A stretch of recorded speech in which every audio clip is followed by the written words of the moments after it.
Thank you for being here. You're welcome. My name is Randall, and I came today as a voice for the people who Texas Department of Criminal Justice has silenced. Though I'm fully aware these people are criminals who have done something along the way to get them there, they are still human beings. They deserve air conditioning, food for proper nutrition, hygiene, clothing, and bedding. The treatment they receive is inhumane, to say the least. They are living with roaches and rodents. These inmates are denied proper medical attention and mental health help. TBCJ does the bare minimum. Y'all wonder where the drugs are coming from, and you try to pin it on innocent people trying to properly support their loved one when it's your own staff bringing in the drugs. These inmates are dying at an alarming rate, 135 and counting since June 1st alone, one of which was my husband, Randy Butler, known to you as inmate 2324071, at Bird Unit, June 20th, 2023. Most of your facilities are not providing proper care, and especially during the extreme heat we have been having. Unfortunately, I dealt with y'all for many years. In those many years, I've had to advocate for my husband because apparently his voice was not enough.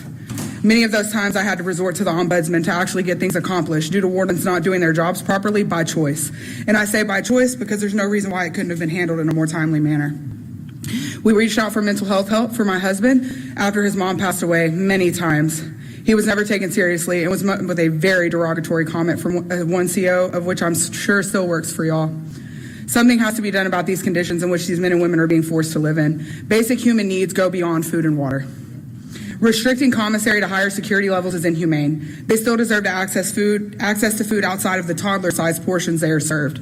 The trays on some units are left in heating carts that are unplugged, and by the time they reach the inmates, they are nasty and have a high chance of causing gastrointestinal issues. Necessary medical supplies should be allowed to be carried on their person during transport because as of now, they are not.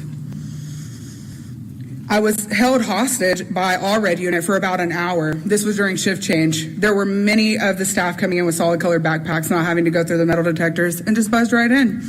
That's how your drugs, phones, and other contraband is getting in. And I'm sure that you guys know that from the bust that just happened on May 28th of this year. When you know better, you do better. Do right by these human beings because you are well aware of what is going on and they have families to come home to. Me and my husband have 4 children together that have to live the rest of their life without their dad, one of which only ever got to hug him in a casket. I hope that you guys thoroughly listen to what is being said to y'all today because it's not right. It's not right. I listened to my husband cry. I have letters upon letters upon letters of his step 1 grievances, his step 2 grievances on a riot that he was charged with, that he had nothing to do with, that your people would not red dot him and watch the tape to make sure that it was not him. He was G5'd for that for a whole year. 1 5-minute phone call every 90 days that he was allowed to have. Half of the time he couldn't even have his stationery with him because he was being transferred around so much. No contact with the outside world.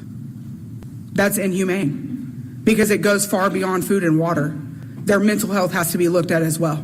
Ma'am, we really appreciate you being here and sharing with us today. We really do. Thank you.